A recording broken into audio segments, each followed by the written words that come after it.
के इस चैप्टर में हम पढ़ेंगे, दरख़्वास्त लिखना सीखेंगे। इसलिए कि मैट्रिक के सवाल में ये सवाल पूछा जाता है कि अपने प्रिंसिपल को एक दरख़्वास्त लिखें, जिसमें अपने फ़ीस की माफ़ी की गुज़ारिश करें। तो आज हम दरख़्वास्त लिखना सीखेंगे, तो देखें बोर्ड पे। पहले हम लिखेंगे मुहतरमुल मक़ाम, मुहतरमुल मक़ाम, काबिले एहतराम जनाब प्रिंसिपल साहब। उसके बाद पैराग्राफ को चेंज करके लिखेंगे जनाबे आली, जनाबे आली। अब लिखेंगे हम वो बातें। तो पहले लिखेंगे निहायत ही अदब के साथ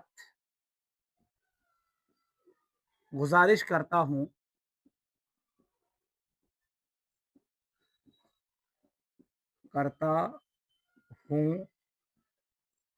कि मैं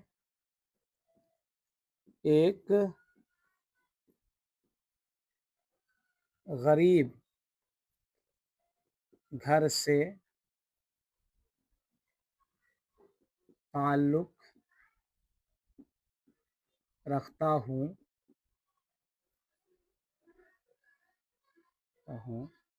घर के खर्च रखता हूँ। मेरे वालिद मोहतरम, मेरे वालिद की तनख्वाह, मेरे वालिद की तनख्वाह इतना कम है कि बड़ी मुश्किल से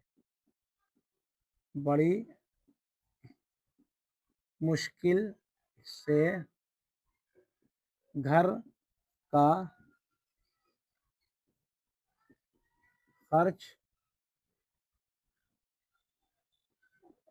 उठता है।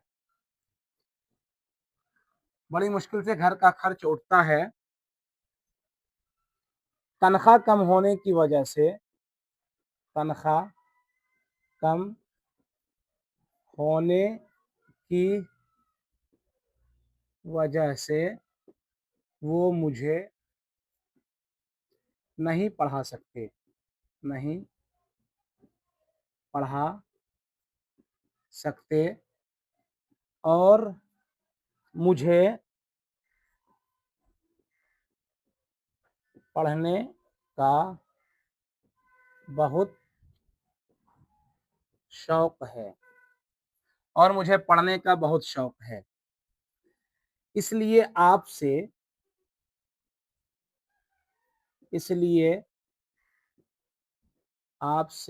मुअद्दबाना दरखास्त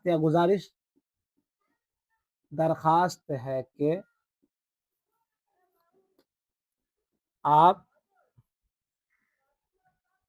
मेरी फीस को माफ फरमा दें। शुक्रिया का मौका इनायत फरमाएं।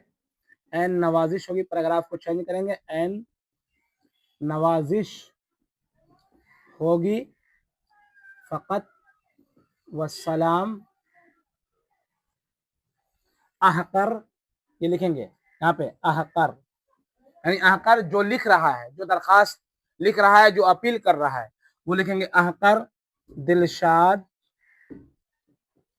Ahmad, class 10th। ये दरखास्त है जो हम प्रिंसिपल के नाम लिखेंगे और अपने फीस को माफ करने के लिए प्रिंसिपल से एक रिक्वेस्ट करेंगे, एक दरखास्त करेंगे। पहला लिखेंगे मोहतरमुल मकाम काबिल एहतराम जनाब प्रिंसिपल साहब, जनाब आली, निहायत अदब के साथ गुजारिश करता हूँ कि मैं एक गरीब घर से ताल्लुक़ रखता हूँ। मेरे वालिद की तनख्वाह इतना कम है कि बड़ी मुश्किल से घर का खर्च उठता है। तनख्वाह कम होने की वजह से वो मुझे नहीं पढ़ा सकते और मुझे पढ़ने का बहुत शौक है, इसलिए आपसे मुअद्दबाना दरखास्त है कि आप मेरी फीस को माफ फरमा कर आप मेरी फीस को माफ फरमाकर शुक्रिया का मौका इनायत फरमाए। ऐन नवाजिश होगी फ़कत वस्सलाम, आकर दिलशाद अहमद क्लास। तो इस तरीके से दरखास्त को लिखना है। और अगर आपको ये याद नहीं कर सकते हैं इसको, तो आप इस चीज़ को उतार भी सकते हैं और बार बार लिखने से आपको याद होगा। और आसान तरीका बता देता हूँ कि दरखास्त में यह है कि आप किसी से अपील कर रहे हैं, किसी से कह रहे हैं। अगर किसी से आप कुछ कहेंगे तो आप किस तरीके से बात को अच्छी तरीके से बना के उसके सामने पेश कर सकते हैं, उस तरीके से आपको बात को बना के पेश करना और लिखना है, ताकि वो बात तो मजमून के जरिए उसके दिल में उतरे दरखास्त के जरिए, और वो हमारे इस दरखास्त को